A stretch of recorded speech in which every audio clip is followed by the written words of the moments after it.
On the 21st of November, Chris Kresser was quote-unquote debunking the game changers on the Joe Rogan podcast.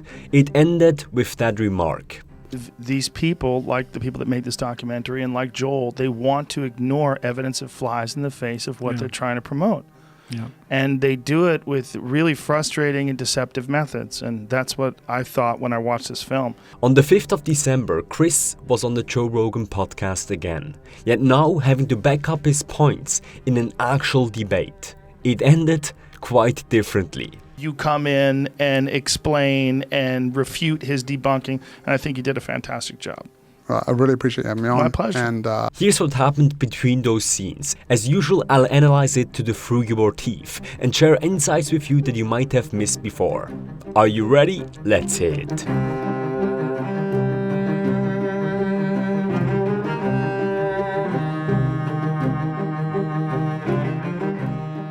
Imagine you're shooting a movie. It takes years of preparation and a couple $1 million of investment. You take a gigantic risk and put your reputation at stake, which means this movie becomes your baby.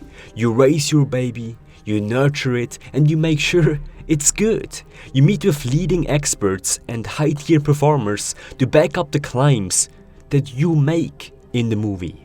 While your movie launch is a huge success, only 2 months later, a random person that is apparently not an expert decides to refute most of your claims in the movie on a medium that is streamed to millions. How would you feel? You would feel anger. You would feel upset. You would feel frustrated. You put a lot of your blood, sweat and tears in creating this artwork of a movie, which then gets dragged in the dirt by this random person. That's what happened to James Wilks. James was one of the producers of Game Changers, and this was his story. He produced a freaking baller movie and then got a lot of bad press 2 months after because one guy called Chris Kresser decided to share his 2 cents with the world on the Joe Rogan podcast. you think I came here today? You think I made claims in the film that I couldn't back up? To be honest, while Chris heavily underestimated James, the debate was in James' favor from the get-go. Why? Because we know that James has more to lose than Chris.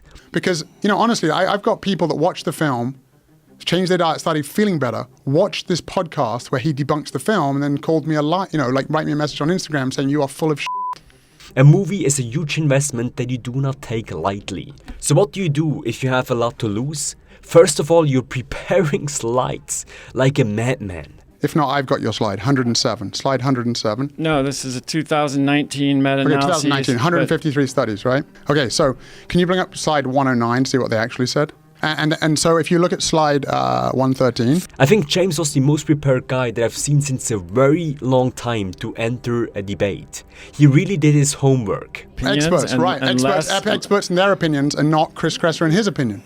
Second of all, you go into the podcast making sure that everyone knows that the apparent expert debunking your claims is not actually an expert. And the more you hammer this point in, the better. Do you know how to read a forest plot? Yes or no? I don't. You weren't able to read a basic forest plot to look at statistical significance and confidence intervals. And you don't even know how to read a basic forest plot. That is my point. Do you know how it's determined? The DS? Yeah. I don't know the details. So, I'm sorry. It's almost like comedy. The third step of your action plan is you nail the points one by one. And the more you show people that the quote-unquote expert is wrong, the better. That is flat out wrong, and I have just shown that. Is that fair? I was wrong about that. Okay, so we'll get to another points because you were wrong about many other things as well. Would you admit that you were wrong? I missed that. Okay, 3 times wrong about B12. Why didn't you say 4 tablespoons of peanut butter? Fair enough? Fair enough. Got it wrong again. Now this strategy is all fun and games, but was it actually effective for James? Or is Chris Kresser the secret winner of this debate? See, there are 3 parts of winning. Number 1, there's the verbal side of winning. This is the official part. People tell you that you've won and that's all good. This is what most people focus on, it's not the main thing. But good thing here is that James definitely nailed that part. Well, based on what you presented, you haven't lost an argument yet. There's not one thing that you've said that's incorrect. However, the other 2 parts are usually a little bit more telling. Number 2 is the body language. The body language of Chris tells a lot about his feelings. While he was taking a lot of space in the previous Joe Rogan podcast, which is a show of confidence, he crossed his hands the entire time in the second one. This is a sign of defeat. James Wilks' body language, on the other hand, kept on expanding and expanding during the debate. A sign that James was winning. Improve endothelial function under fasting conditions, but not in the postprandial state. And number 3, the third sign of winning, is the relation to the host. See, a debate often is like a quarrel between two kids trying to convince the parent. Joe, come on. I know, like now, Well, look, listen, I've come in here. I've right? said it already. Yeah. No, So I I just said want to it. make You're- sure. You're correct. Right. But obviously in a debate there's not a parent, there's the host. You can tell if a person is winning if they're convincing the host, meaning Joe Rogan, especially if they're defending a point the host is not inclined to, is not biased to. You see James actively searching for that validation and getting it in verbal form. How am I doing? Good. When Chris is actually getting the opposite of validation. Yeah. Chris, this has not been that good for your arguments. But there are also subtle forms of agreement between those two partners, meaning James and Joe. So when Joe Rogan is going for a bottle of water, James is doing the same thing, while Chris isn't. Right? Yes. It's like you can get all What's these the nutrients. amino acid content of Like, the protein? first of all, B12 is an argument. Smash that. While Joe Rogan is changing his body posture, James is doing the same thing, while Chris is. so let's get into the amino acid content. Oh yeah, love this.